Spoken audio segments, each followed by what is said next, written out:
Welcome to the last video in this section. Now this is an extra video and I want you to come back to this video after you learn about classes.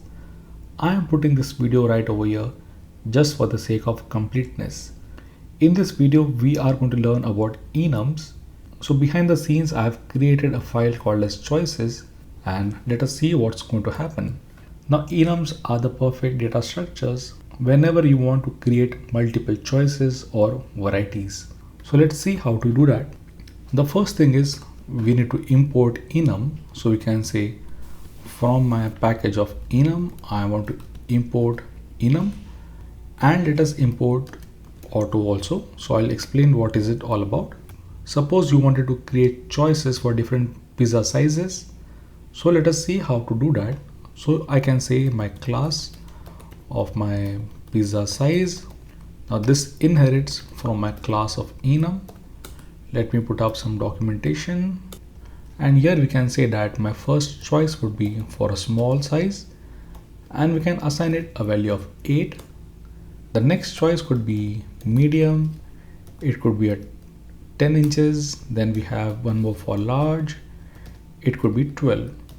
So what this simply means is we have created an enum of pizza size and we have 3 choices: small, medium and large. Now let us see how to work with this enum. So let me go down. Let us create a variable of choice, and suppose the choice of the pizza size could be medium. So we can say from my enum of pizza size, I simply want the medium value. Let us print out the value on the next line. So I can say print, and I can say 1 order for. Now in order to get the value, we can say from my enum of choice, I want to get the value, and then I can write inch pizza. So let me save this and let me run this file, and we have the output 1 order for a 10-inch pizza. So let us go back.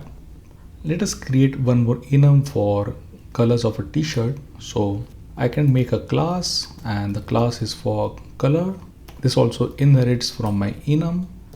Let me write some documentation. This is for my t-shirt varieties, and here I can say that my first choice is red and I can give it a value of red.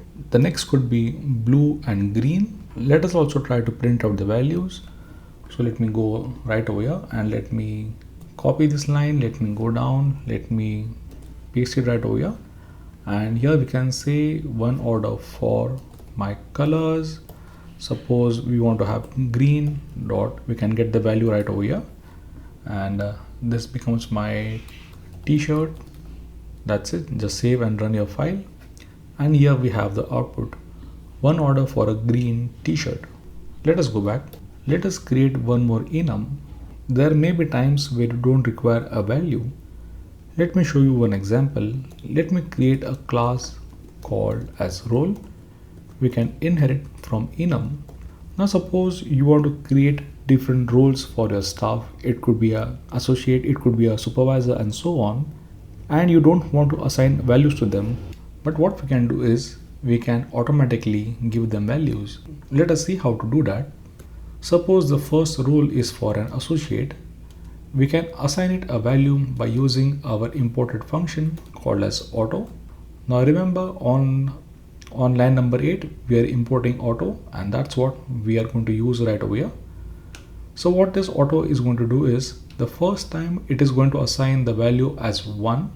The next time it is going to assign the value of 2. So suppose we have one more role for a supervisor and we assign it to auto. So this time the value of supervisor would be set to 2. Suppose we have one more role for the manager. Now this time the value of manager would be 3. Let us try and print it out. So I can say print from my enum of role, I want you to go to my manager and I want you to print the value. Let us run this file, and here you can see that the value of manager is automatically set to 3.